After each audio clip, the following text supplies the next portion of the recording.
Hello, faithful warriors and precious standers. This is Jamie. Welcome to Road to Restoration. Thank you so much for listening in today. Thank you so much for all of your comments and your thumbs up. I so appreciate it, and I so appreciate when I get new subscribers. It just continues to encourage me to put out these podcasts, these videos, and it means a lot to me. I just wanted to say thank you. Today, I wanted to talk again and a little further about being dependent on God for marriage restoration. And this is an unexpected part two. I didn't expect to do a part two on this topic of being dependent upon God. But after I posted my last talk a week ago, I just felt like God was wanting me to go in another direction in terms of being dependent upon God. And today I want to specifically focus on being dependent on God to work in our spouse's heart. So last week I talked about being dependent on God to direct us, to lead us, to guide us, being led by the Holy Spirit. And today I want to specifically focus on depending on God to move in our spouse's heart. And I know for me, I was blindsided when my spouse said that he wanted a divorce. And there really wasn't much opportunity after he told me that to communicate rationally and to discuss anything. It was literally dropped into my lap. And once he decided he was done, he didn't want any discussion. And so anytime I tried to bring something up, I would get shut out. And so there's been this longing in my heart for a long time now to say some things and to discuss some things and to shed some light on some accusations that have been thrown my way that, in my opinion and from my perspective, aren't true. So, part of my journey and part of this whole lesson in being dependent upon God is releasing that desire, releasing my desire to say certain things, releasing my desire to be the one to shed light on the darkness, to help open eyes, to help open ears, to help soften his heart. And what God keeps showing me is that that is his job and not my job. God is the God that changes the king's heart. Proverbs 21:1 says, "The king's heart is a stream of water in the hand of the Lord. He turns it wherever he will." So if you're like me and you're wanting to be the one to shed some light on the situation, or you want to fight for yourself or defend yourself or say things that never got said, if you're like me, I want to challenge you because this is a perfect opportunity for you to depend upon God to be your defender. Vengeance is mine, says the Lord. There is nothing that God can't do. And part of that is trusting that God can reveal truth, trusting that God can open eyes, trusting that God is the one that will remove deception, trusting that God is the one that will change your spouse's heart, soften their heart, reveal truth to them, and bring them back to you. So I talked a little bit last week about God waiting on us to release control before he can move. And basically, what he wants to do is he wants to get us to that place where we are totally and completely dependent on him. And this includes being dependent on him to work in our spouse's hearts and work in their minds, to release understanding. So I want to ask a question. What are you doing with the opportunities that God gives you when there is open communication. And it could be really small, it could be only a few seconds, it could be just a text. But when God gives you an opportunity to communicate with your spouse, what are you doing with those opportunities? And I'm going to share what I've been doing and what I'm going to stop doing. So, like I said, I was blindsided and really didn't ever have any closure or any good understanding as to why my spouse wanted to leave. So, this entire time that I've been standing, I have been viewing these little tidbits of open opportunities to communicate as a door for me to walk through to speak truth. Now, in a nutshell, that seems like a good thing, right? Why wouldn't we speak truth?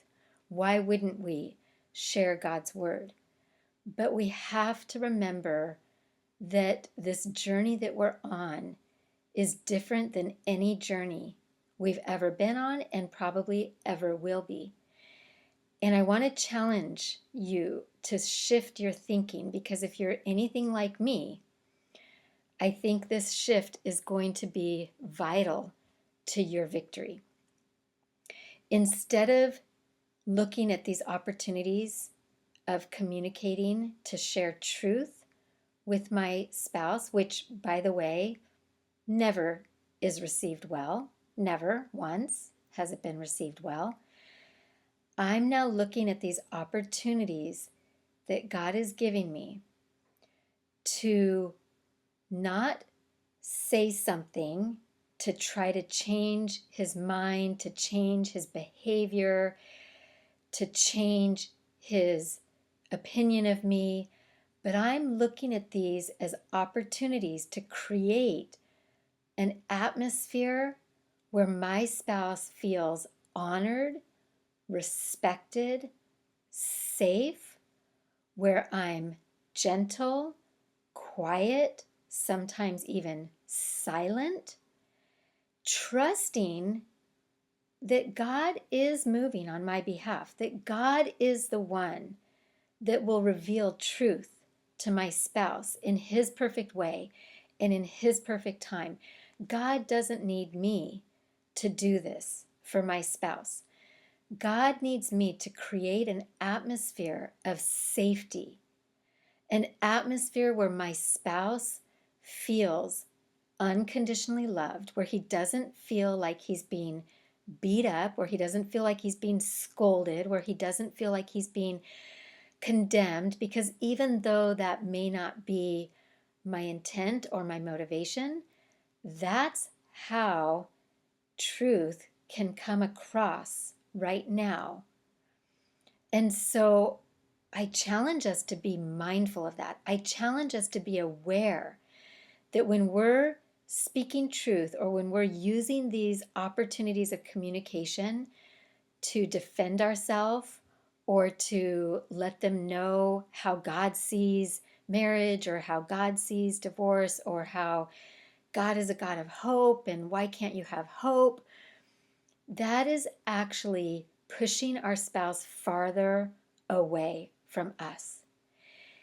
And in this season, and remember, this is a season, I believe that those opportunities of communication are actually God giving us an opportunity to show our trust in Him by not speaking what we want to say, by not speaking out what His Word says.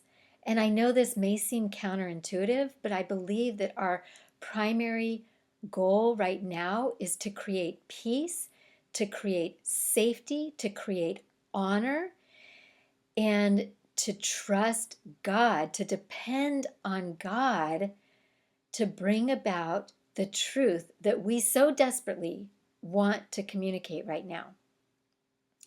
But when we try to change their behavior, basically what we're doing is we're being independent, we're not relying on the Lord, we're being prideful, which is a form of independence.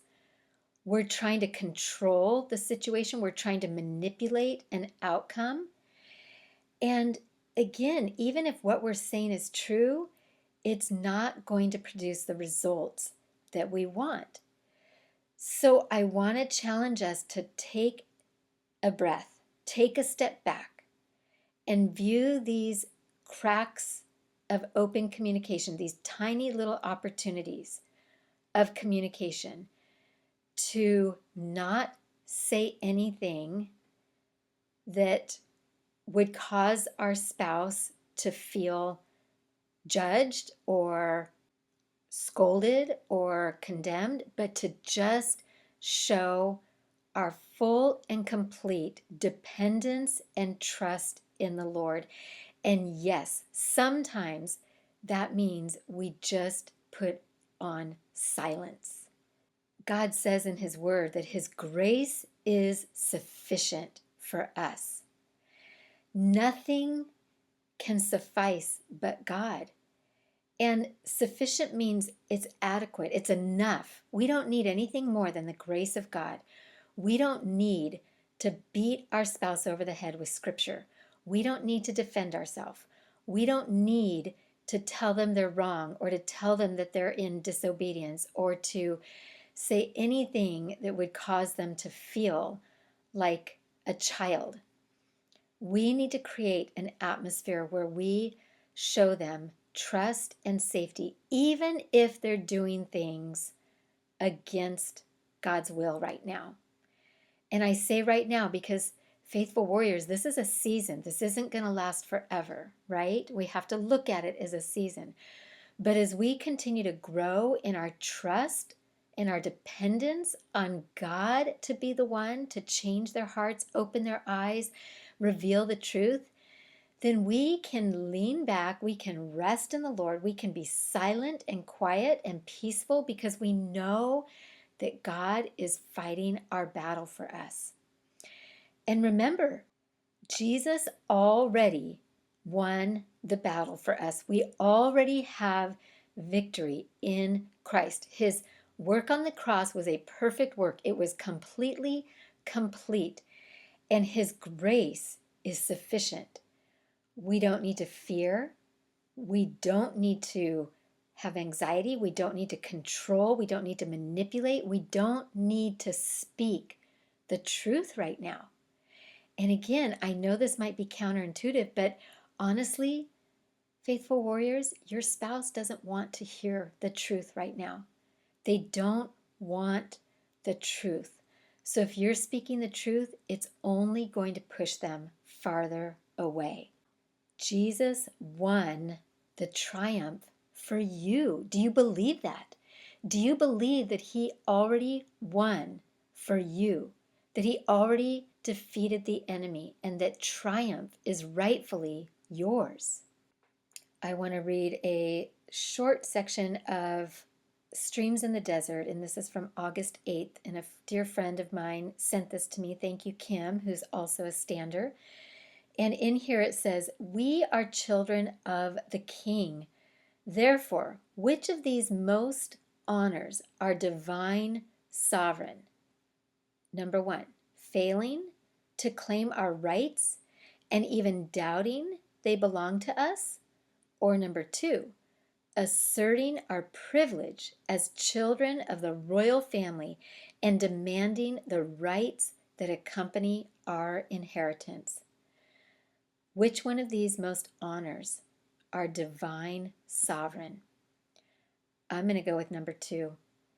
And because of the cross, because of the victory we already have on the cross that Jesus already did for us, we get to assert our privilege and demand the rights and the victory that accompany our inheritance. So demand the victory comes forth. Depend on God to make it happen. Let's pray. Father God, thank you so much that you sent Jesus so that we could have the victory. Thank you, Jesus, that you obediently went to the cross and sacrificed your life so that we could have the fullness of life. So, Father God, I come against all independence. I crush, annihilate, and destroy the spirit of independence and pride and fear that the enemy wants to use to stir up manipulation and control in us. And I take authority over it. I bind it and rebuke it and cast it into the lake of fire. I loose us from any desire to control or manipulate that comes from fear, any desire that's rooted in fear. And I release over us a confident trust in you, a dependence on you, because God, you are the faithful one. You do what you say you're going to do. You're the God of the impossible. Nothing is too hard for you. So I thank you now that we can step into that place where we can just be silent. We can create an atmosphere of safety and trust and honor so that our spouses can be drawn back to you and back to us. So, Father God, give us self-control over our mouth. Help us to have self-control so that we don't say anything that would push our spouses away, even if it's your truth, God. Thank you that you're with us and for us, that you fight for us, that you cannot lie and you do not change your mind. I declare, decree, and release this in the power, the might, and the authority of Jesus Christ. Nothing missing, nothing lacking. Amen. Thank you so much for joining me today. I hope you're feeling encouraged and maybe a little bit challenged. And I look forward to hearing about testimonies of you exercising silence when you and your spouse are communicating and trusting God to be the one to bring about the victory, depending upon God. I love you. I'm praying for you. Stand strong. Keep fighting. Do not quit, because God can, will, and is restoring your marriage. Bye-bye.